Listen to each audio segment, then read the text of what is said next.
National salute! Present!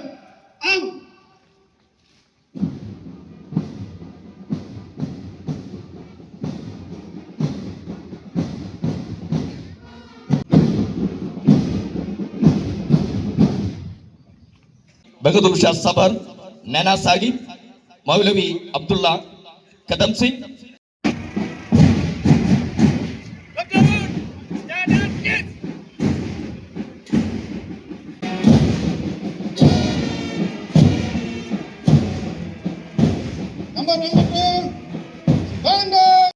എൺപതാം സ്വാതന്ത്ര്യം ഇന്ന് സമുചിതമായി നാം ആചരിക്കുകയാണ്.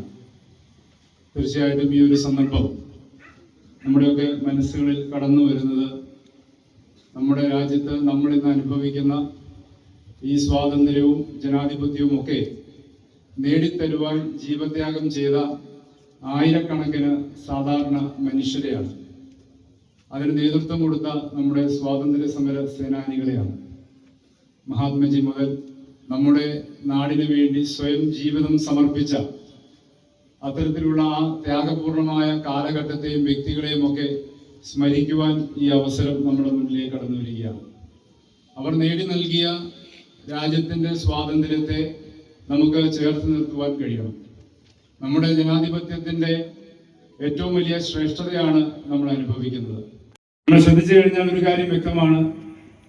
ഭാരതത്തിനൊപ്പം സ്വാതന്ത്ര്യം നേടിയ പല രാജ്യങ്ങളും പട്ടാള അട്ടിമറികളിലേക്കും അരാജകത്വത്തിലേക്കും നീങ്ങിപ്പോയപ്പോൾ ജനാധിപത്യ മൂല്യങ്ങളെ ചേർത്ത് നിർത്തി 80ാമത്തെ വർഷത്തിലേക്ക് നമുക്ക് കടക്കുവാൻ കഴിയുമ്പോൾ അത് നമ്മുടെ ഭരണഘടന നമുക്ക് നൽകിയ ഉറപ്പാണ്. ആ ഭരണഘടന സ്ഥിരീകരിക്കുവാനുള്ള ശ്രമങ്ങൾ ഉണ്ടാകുമ്പോൾ അതിനെ ചെറുത്ത് തോൽപ്പിക്കുക എന്ന ഉത്തരവാദിത്വം ഒരു പൗരനുമുണ്ട് എന്ന് സൂചിപ്പിക്കുവാൻ ഞാൻ ആഗ്രഹിക്കുകയാണ്. മതേതര മൂല്യങ്ങളെ സംരക്ഷിച്ച് മുന്നോട്ട് പോകുമ്പോൾ ജനാധിപത്യത്തിന് കൂടുതൽ ശോഭയേകുവാൻ നമുക്ക് കഴിയും. ഇന്ന് നമ്മുടെ സംസ്ഥാനത്ത് പുതിയ ഗവൺമെന്റ് ചുമതലയേറ്റതിനു ശേഷം ഒട്ടനവധി നൂതനമായ ആശയങ്ങൾ, പദ്ധതികൾ നടപ്പിലാക്കി മുമ്പോട്ട് പോവുകയാണ്.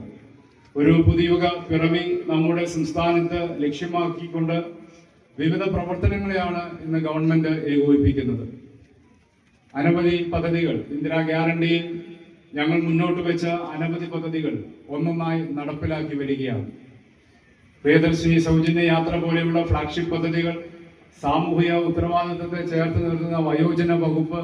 നമുക്കറിയാം, നമ്മുടെ സംസ്ഥാനത്ത് ഇന്ന് ഉയർന്നു വരുന്ന ഏജ്ഡ് പോപ്പുലേഷൻ, അവരെ സംരക്ഷിക്കുക എന്ന ഉത്തരവാദിത്തം തീർച്ചയായിട്ടും ഗവൺമെന്റിനുണ്ട്. അവിടെയാണ് ഒരു വയോജന വകുപ്പ് രൂപീകരിക്കുവാനുള്ള തീരുമാനം ഗവൺമെന്റ് സ്വീകരിച്ചത്.